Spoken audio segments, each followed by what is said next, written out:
Hello and welcome, Math 2413, that's Calculus 1, Spring 2018 Internet students to my online orientation for your course. What I'm going to be doing here is going through all the different websites you need to go to, basically teaching you how you are going to learn in this class and what my expectations of you are. Let me start off by just saying that with an online calculus class, you're going to need to be able to commit a significant amount of time to the course.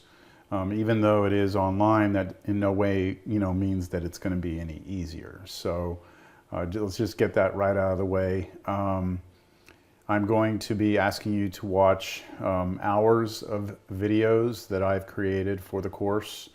So what I've done is I've created for your class there's actually 3 sets of videos. One of them gets you familiar with the topics in the course or in a particular section. And then the next set of videos is just videos that I took of a lecture that I did in a face-to-face class setting, which will give you pretty much the same content that you would get in a face-to-face class. And then I also have homework solution videos for the homework assignments that you'll be doing. And then there's other videos also that are more optional, but those 3 sets of videos are probably the videos you're really going to want to watch. Just, fair warning, what you do not want to do is, I realize that the homework platform that we use for this class is called WebAssign. I know that you can go online, you can find answers to these questions and not really learn anything, but get hundreds on all your assignments. That's only going to get you so far in this class because we do have 2 major exams that you have to take face-to-face, and during those exams you're going to have to demonstrate that you know what you're doing. So if you can't pass those 2, it's going to be very difficult to pass the class. So the number one thing is I've tried to create a course that you can actually learn calculus here. Hopefully you'll take the proper route here, which would be to do as I've expect of you and not try and find any shortcuts. Historically speaking, internet students, for calculus, I have 2 groups of students. Normally in a class, I have the students who are looking for the shortcut, are looking for the way to get through the course, find the easy way. Those students usually don't pass the class. And unfortunately, that's usually more than half the class tries to do that. And then there's the other group of students who really do try and implement the methods that I suggest here and use the videos that I've created. And those students go on to do very well and from my experience, do well in subsequent courses, math courses. So it's all here for you to learn. You just need to be willing to put in the time and the effort for it. I do expect you to put in the same amount of time, if not more time, than you would in a face-to-face class. That means, somewhere in the neighborhood of 5 to 7 hours a week into the course. I do expect you to stay on track, keeping up with the schedule and not falling behind. And I also expect you to write every single problem that you do down on paper, and I'll be collecting that at the end to just make sure that you have been doing math. Because math can't be done by pointing and clicking with the mouse. Math is done on paper, hopefully with a pencil, not a pen. And I will need to see that from you at the end of the semester. So you'll see that as we go through this. So let's go ahead and get started. We're going to go ahead and go to Northwest Vista's main website, and I'm going to log into ACES. It looks like I'm already logged in. Let me go back here. If you have problems logging in to ACES, you've got kind of bigger issues right now, so you'll have to figure that out. But I don't think you can watch this video unless you are logged into ACES, because I'm going to send the video out in an email. So I'm assuming that you can get into ACES and that you can click on my courses and then make sure you're looking at the spring 2018 semester and then pick your course. This will be Math 2413 section 24, which is the online Cal 1. And this is the main course that you'll come into. This is our main page. Now, what we've done is we've gone from a system called ACES, sorry. We've gone from ACES now into what's called Canvas. So Canvas this is the main page for our course. And I'm going to take you through it. Right now we're looking at it as if I was a student. So this should look very similar to what you're going to see. And let's just get, first of all, the communication out of the way first. All communication officially has to be done through this system. So on the left-hand side here, you'll see an inbox. If you, oh, I'm in Student View. I can't show you that inbox. Let me go back to Courses. Let me get out of Student View here. And let me go to Inbox. Okay, so your inbox will look very similar to this, and you know, you're an online student, so I'm assuming you can kind of make sense out of all this. The main thing is if you want to send me an email, you just go up to this little like flower, or not flower, this little leaf, click compose a new message, select the class, which would be that one, and then in the to, you go ahead and select teachers, and I should be the only one there. And then you go ahead and put in your subject and you put in your message. You can also put attachments, and you can even do videos, even though no one has ever sent me a video. You could be the first. There's a place if you need to attach something. So you send that to me. That is where all official communication will take place. On the left side, you'll see your inbox, and there will be blue dots here on the side to indicate that you have unread mail. So if I send you something, it will be through here. Okay, let's go back to the course and let's get back to Student View.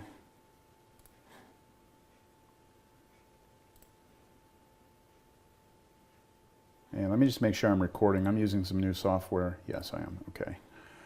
All right, so let's take a look at each of these things. You have different kind of tabs over here on the side, your grades. Let's click on this right now.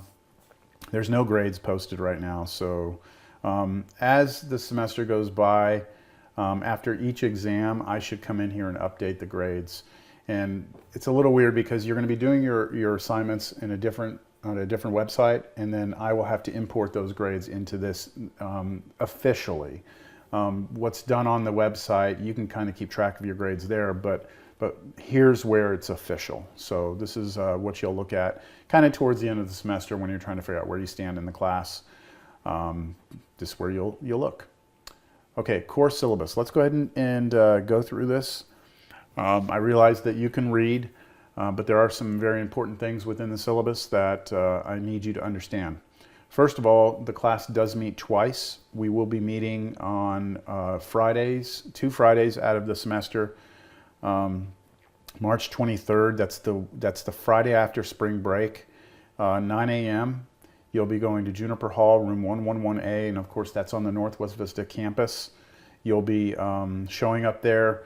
It'll take me about half an hour to get everybody sorted out because I have 3 online courses. So all of you will be coming to one place.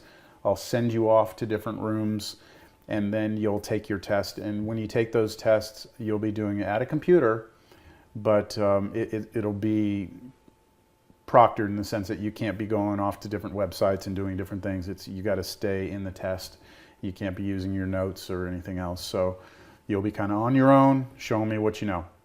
And then the other one is May 11th at 9 a.m., same time, same location. Now, I realize that some of you may work, some of you may live out of town. I'm going to ask that you do your best to be here for those 2 exams. If you cannot find a way to get to Northwest Vista for those 2 dates and times, then you may look to find a proctor. And the instructions are here. What's really important is that you have to go find a proctor. So you go to a testing center, you know, a campus, another university, you go to their testing center, you talk to the people there, and you figure out whether or not they can give you a computer, give you 3 hours, and monitor the exam. So the monitoring part is the important thing because I need somebody that's going to watch you and make sure that you are doing, maintaining the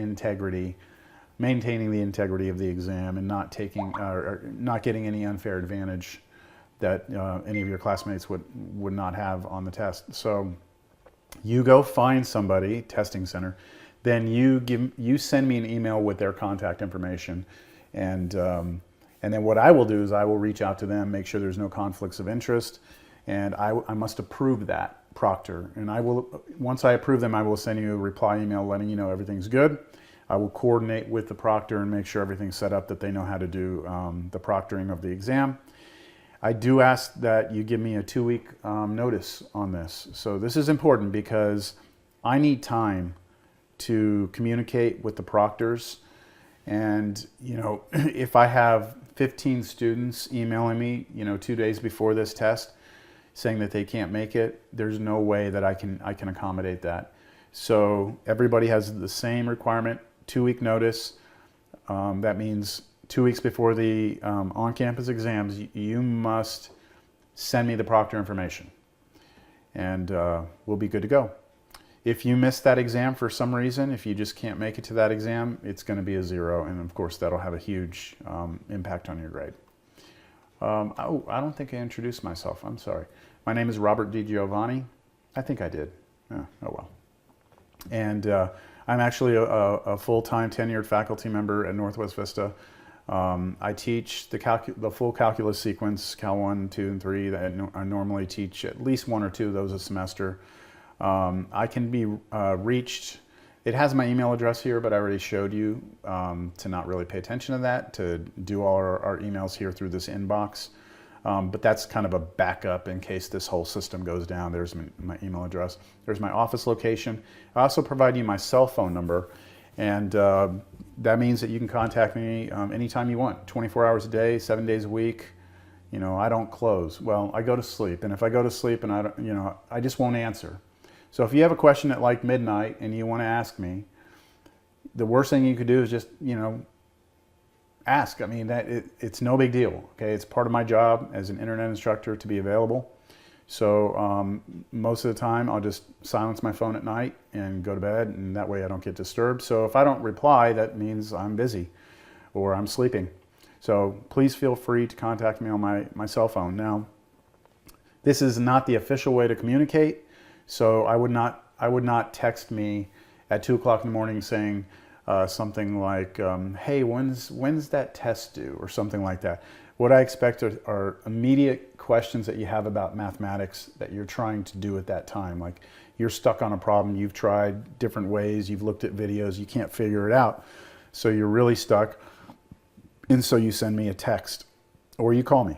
And now I have a new phone, and I'm really excited about this semester because I have the ability to write on my screen. So what I would ask you to do is, if you're working on a problem and you just can't seem to get the answer, just take a picture of the question that you're working on and the work, your handwritten work. Make sure it's a nice clear picture and send it to me. And what I'll do is I'll look at the question, I'll review your work, and I'll find the errors. And then what I can do is I can just edit on top of your picture, and I'll be able to make annotations and even work a whole new problem on a whole new screen and reply back to you. And I'm really excited about this. That's kind of why I got this phone, is because I wanted the ability to be able to do that with students. So it should make I guess your lifeline, here, it should make it really useful. And don't hesitate to contact me. All right. Some students feel like they're bothering me, but like I said, I get paid to teach this class. I don't have to show up to a class. I have to be available though. And so this is the way I'm going to do it, along with the email and everything else. But okay. Just make sure that if you do text me, that you let me know who you are, what class you're in, because I do have 6 different classes, 3 online, 3 face-to-face. So let me know what class you're in, and give me whatever information in that text that will help me figure out how I can help you. All right, so my office hours are listed here. These are the times that I'm in my office during the week. If you happen to be on campus for any other classes, feel free to come on by. All right. The one thing I would say is, if you live in Kerrville and you decide, hey, I'm going to go to his Wednesday office hours, and you drive all the way from Kerrville to San Antonio, and then you get there and you see I'm not in my office, I would feel terrible. So always just text me before you're gonna come and visit my office hours, because sometimes we do have to substitute. Sometimes, you know, faculty members are sick or something like that, and so we have, you know, we volunteer to go take a class. So I would hate for you to come and then find out that I committed myself to something else. So just FYI. Now here's some important stuff you're going to need to know. This access code, you're going to need this. There's going to be a website you have to go to. You have to get enrolled on this website. You have to pay. Okay, this is the part, that's going to be the part where you actually have to pay for materials for the course. And you will need this access key. So this is where it is in the syllabus. I'll take you there in a minute, but let's get through the syllabus. There is a deadline of Wednesday, 3 p.m. Thursday, the 18th of January. That's when you must have gone into that website and enrolled in that course, so that you can go do your homework and exams and stuff online. So I'll get to that later. The website that you go to do your work is based upon a book, and here is the book, but you don't need to go buy that book, all right? Because there will be an electronic version of the book on the website, and I'll show that to you once we get into that. But if you are one of those people like, really just want to have a book, and you want to pay extra to go have the physical book like in your hands, then that's the information for it. All right, you must also keep a binder for this class. And inside that binder, you have to have sections, and those sections have to have your handwritten homework, your handwritten exams, and any notes that you take while you're watching my lecture videos. And then you can put your formula sheets and things like that in there also. I have a little video here. You can click on this and it'll show you a video of what a good binder looks like and what a bad binder looks like. Important thing here is that the binder is a requirement. In fact, the binder the binder verifies that what you've done online is your own work and you have it in your handwriting. That you didn't just go find all the answers online and put them in, or I'm sure you probably believe this, but there are people who will pay other people to do their online math. So I need to see your handwriting, your work that corresponds with your grades that you are getting online. So if you don't have that binder at the end of the semester and you show up for the final and you've got hundreds on everything and you don't show up, or you show up and you don't have the binder, everything that you've done online at home is going to be zeroed. And that's 56% of your grade, and that's an automatic F in the class. So make sure you keep that binder.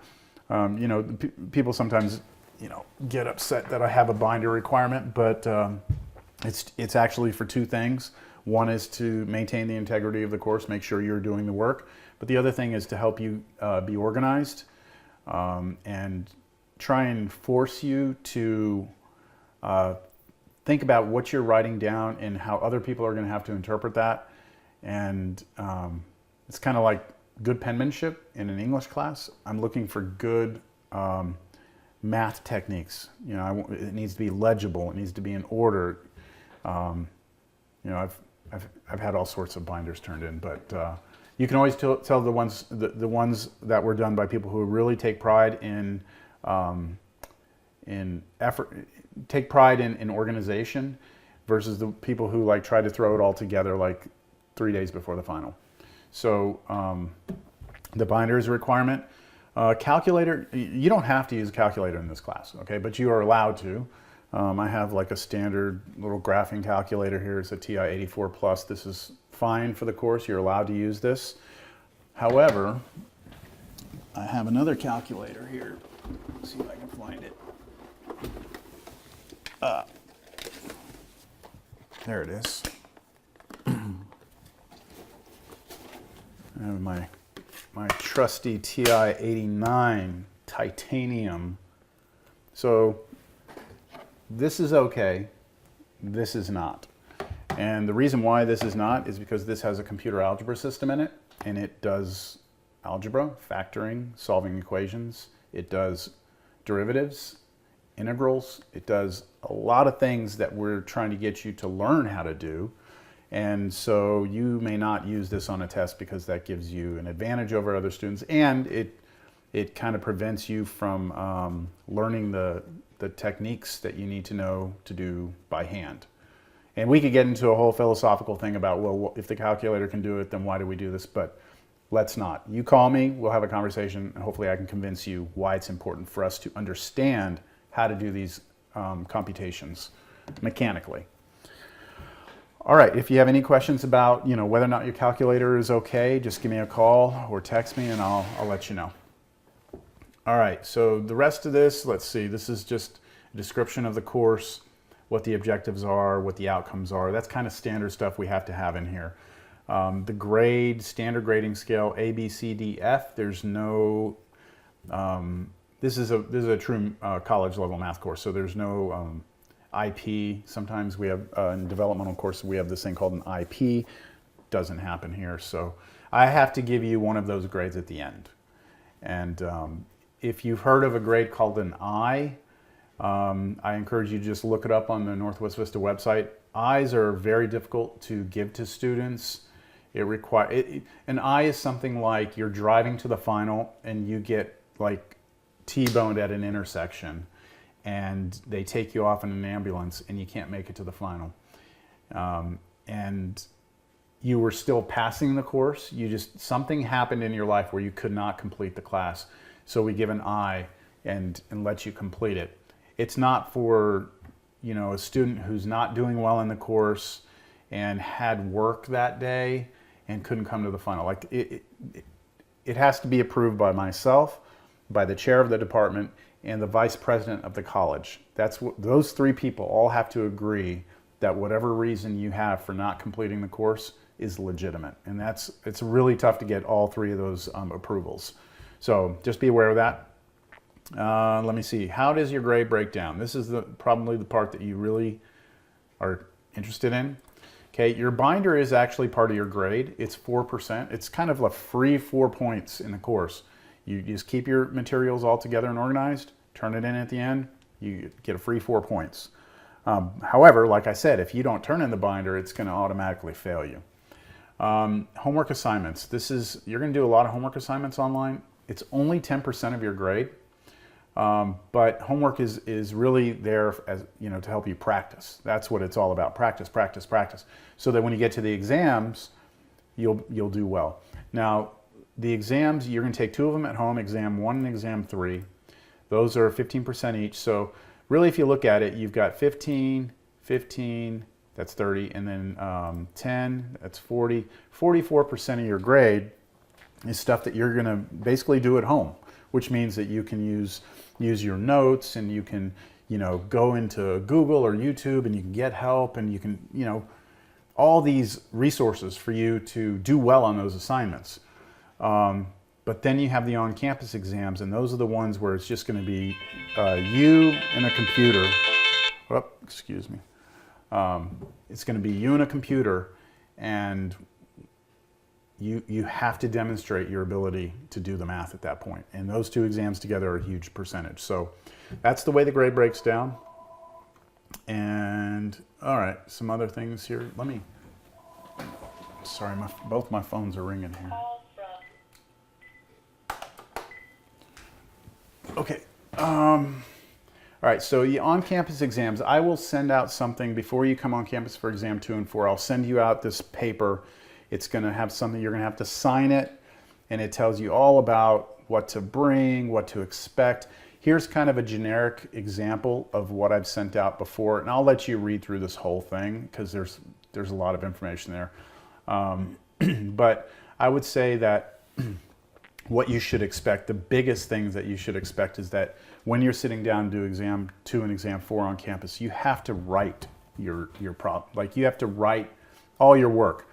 So I know there are some problems where it's going to be multiple choice, and maybe you've practiced that problem so many times that you know the answer is going to be true, and so you just put true and that's it, and you move on to the next problem. You won't get credit for that problem. You must show the work. Okay, so that's what this is saying here. Expect to do all the work on paper. I will collect that, I will review it, and if there's no work, there's going to be no credit. So I'll let you, again, go through all the little details there. Just know that that's there within the syllabus. I have this section here, how to succeed on exams 2 and 4. All right, so I've kind of alluded to this already. Most of you will do well on your at-home assignments, all right? And that's because you have all those resources with you. Since exam 2 and 4 are done in a totally different environment, you actually need to know, once you see the problem, you need to recognize it and know what to do. And this causes a major problem for students. And this is probably the biggest problem I have with internet calculus, is that students do not practice the problems in a testing environment at home.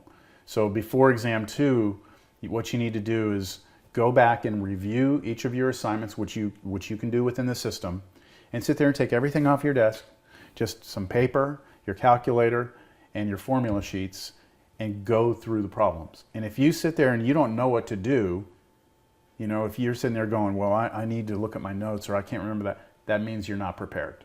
All right, so until you can do that, I encourage you to continue to work, practice, until that it's almost like a pattern recognition. You just kind of see it and you know what to do.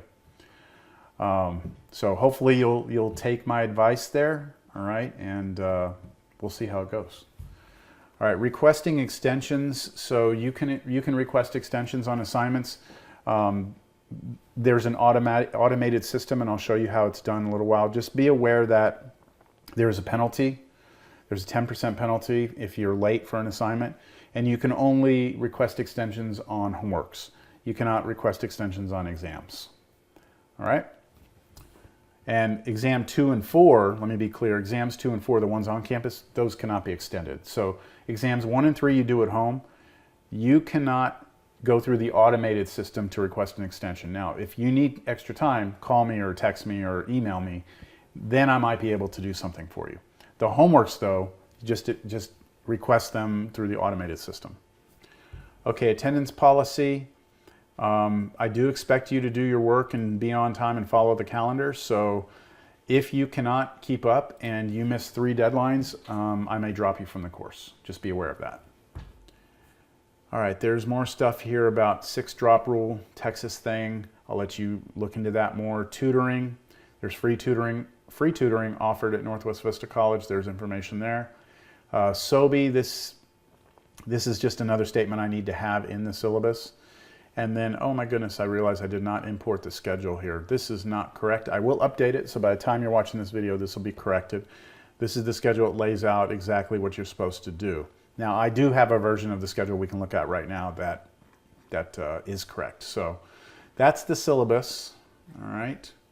And let's go back to the home, and let's actually look at that schedule. So notice here in the middle here, we have this orientation video. That is what you're watching right now. That'll be linked to the video by the time you're watching this. So if you need to go back and watch this again and kind of be like, hey, what did he talk about? You can watch it there. Now the schedule, here's what I was trying to show you. That will download as a PDF, and you can open that. I encourage you to just print this off. It's 3 pages. Look at this as kind of like a checklist. It has what you're supposed to do, and then it has the date that it's due, and you can put a little check mark here when you're done with it. So you can see you have a couple of deadlines here on the 28th of January, and those that's supposed to be 18th. Oh my goodness, and I messed this up. 18th of January. These 3 things are due, and then you'll see that the list of what you should do, it's all kind of in sequential order. So let me try and explain now how this course is going to really work, like get down to some of the more details. All right, so how are you going to learn? All right, first thing is you're going to click on this course video link, and let's see how this works here. Yep. Whoa, okay, so this is going to bring up what is called a course video, and this video is going to cover, in this particular case, Chapter 1, Section 1 of the book, and it's called Functions, and it's going to give you kind of like the theoretical background for that section. without me really working through any examples. And it's a video of me capturing my screen, doing, you know, showing like functions from, you know, from the left and right, and I use animations, stuff like that. I will say though, the audio is a little bad on these videos. I had a really crappy microphone when I did those videos, so I apologize ahead of time. But you'll watch that video, okay? So once you've watched that video, that's course video 1.1, you'll watch the course video for 1.2. That'll be another video that goes through the section, talks about the theory. Then after you've watched those, you'll watch a class video. Now these videos are different. Oh, video's unavailable. Uh-oh. Is my link broken? Oh, there it goes. Okay, everyone. Okay, so these videos were videos that I did during a semester. And what I did was I worked through examples in a class, and I used a projector and used a tablet. And so this is kind of like if you would have been in that class that semester, this is kind of what you would have seen.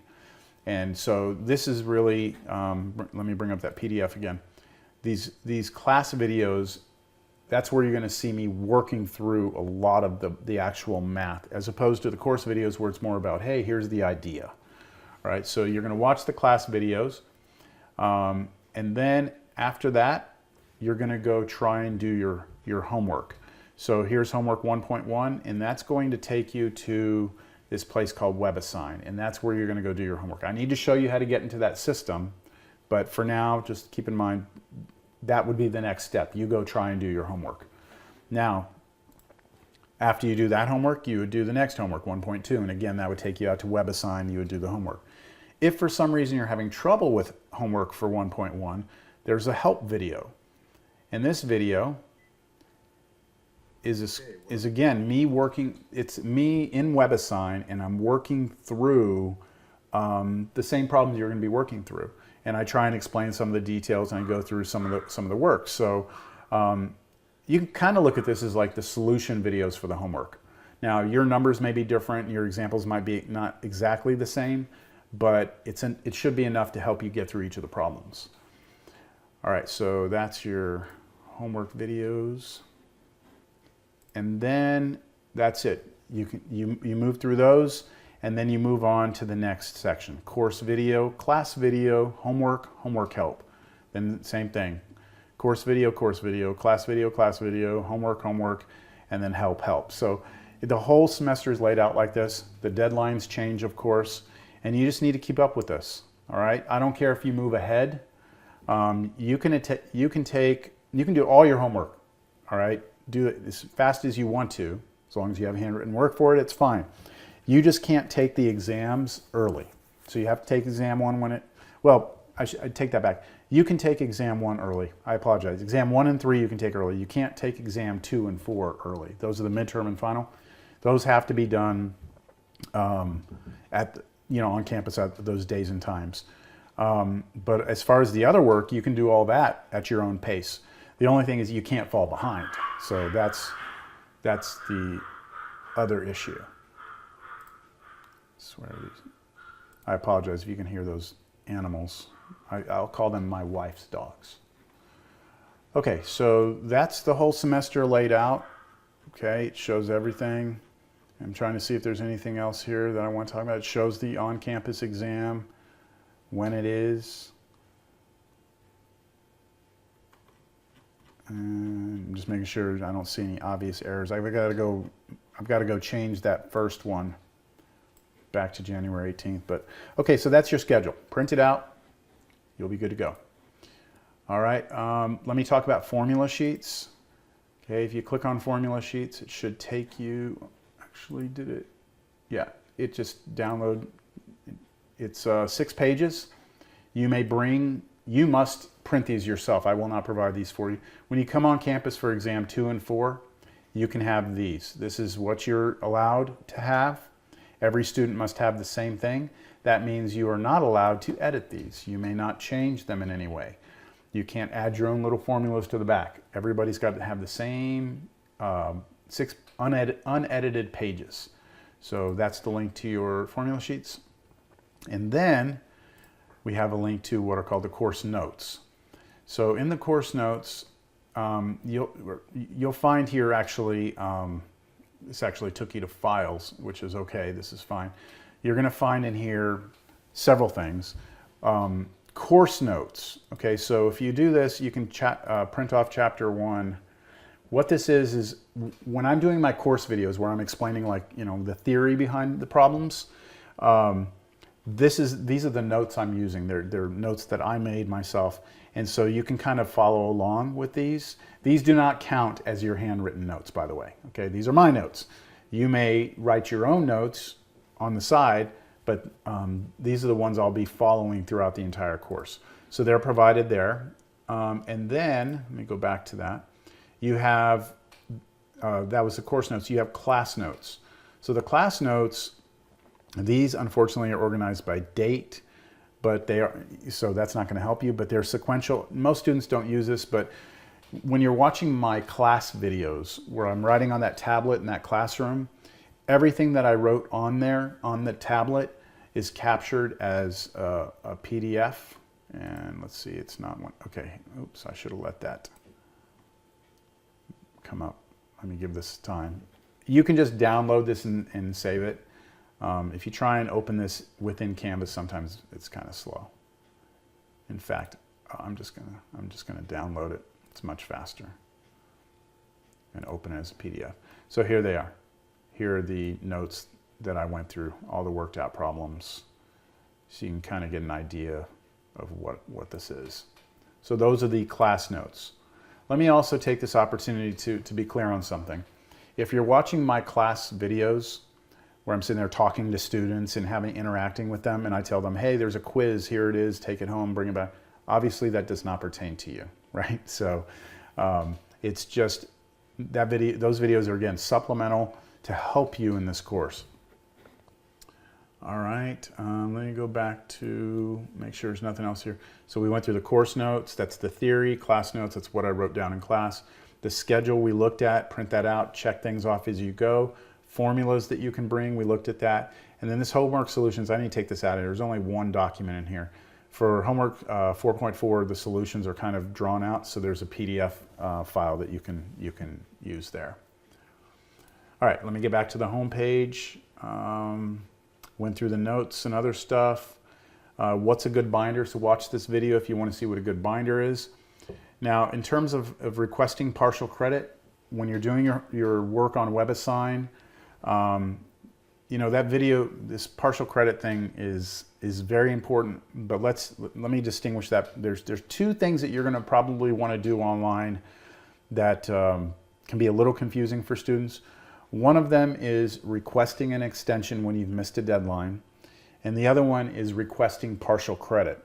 So when you're in WebAssign, if you want to request an extension, you have to wait for this assignment to be late.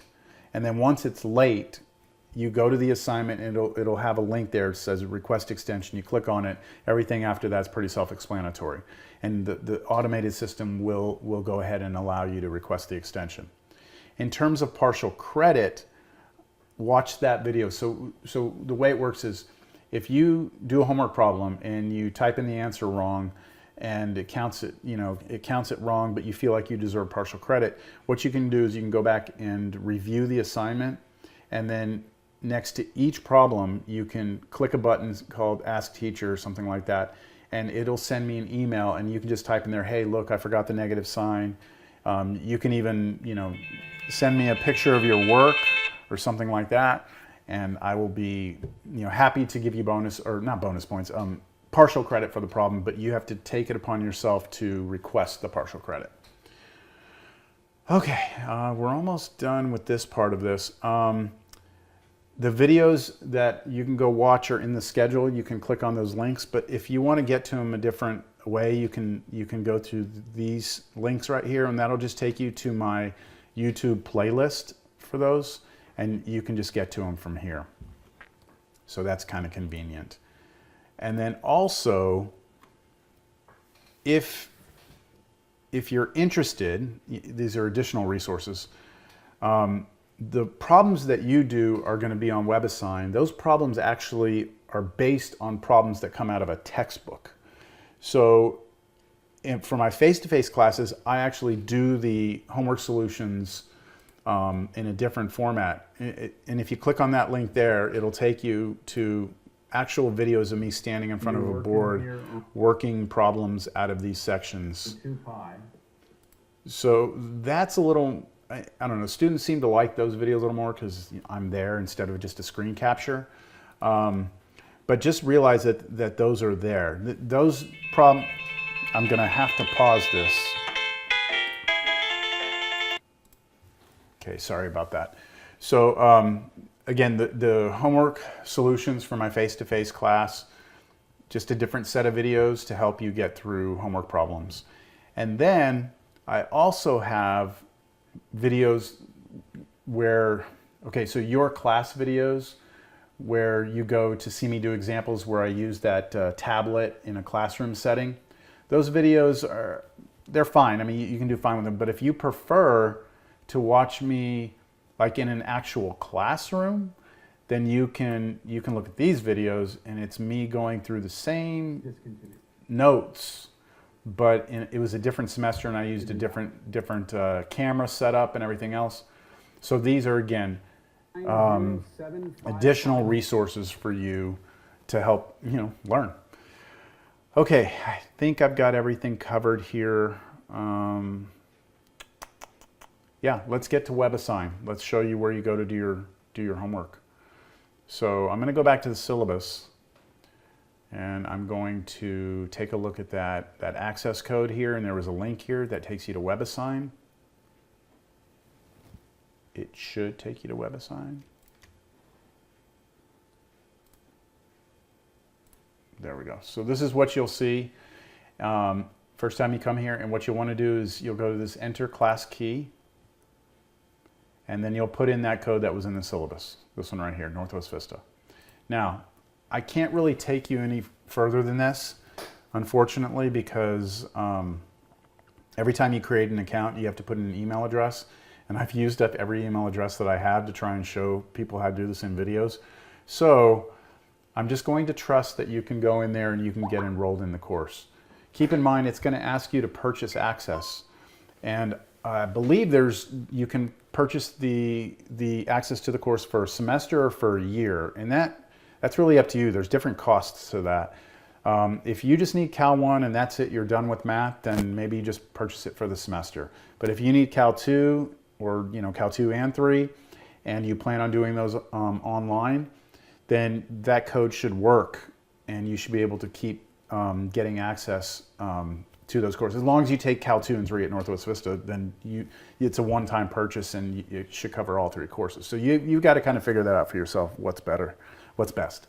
Now, there is also an option when you're enrolling in the course where you can get temporary access, and I believe they give you like 2 weeks, and that allows you, if you're waiting on financial aid, or maybe you're just, you need to wait till your next paycheck or something before you're ready to pay for that, then you have a grace period. It also is a good idea, you can do that if you're not quite sure if this course is like for you, if the online format is for you. Then just get the temporary access, try it out for a week or 2, and then before the deadline hits, go ahead and pay for the course if you want to stick it out. So I'm going to leave that to you to get enrolled. And like I said, all you'll need is that course ID, or that class key that was in the syllabus, and you should be set to go. Make sure that when you set your profile up, use the same name that you have in the official roster for Northwest Vista. So like, if your name is Robert Smith, then when you go into WebAssign to enroll, don't use Bob Smith. Like, make sure everything is the same, and they'll ask you for an email address for WebAssign. You can use any email address you want, but I would encourage you to just use your Alamo college email address, but you do what you want there. All right, so once you've created the account, you'll be logging in, and I'm going to go ahead and log in here. And then I'm going to take you to your course, and we're going to take a look at it from a student's perspective. However, when I do this, it's not really going to be helpful because from the student's perspective, there are no assignments available yet because nothing, the course doesn't officially start until, I think I have it set for the 15th or something. Yeah, it says it right here. So your assignments are not going to show up here, but this is where they will be. They will show you your assignments.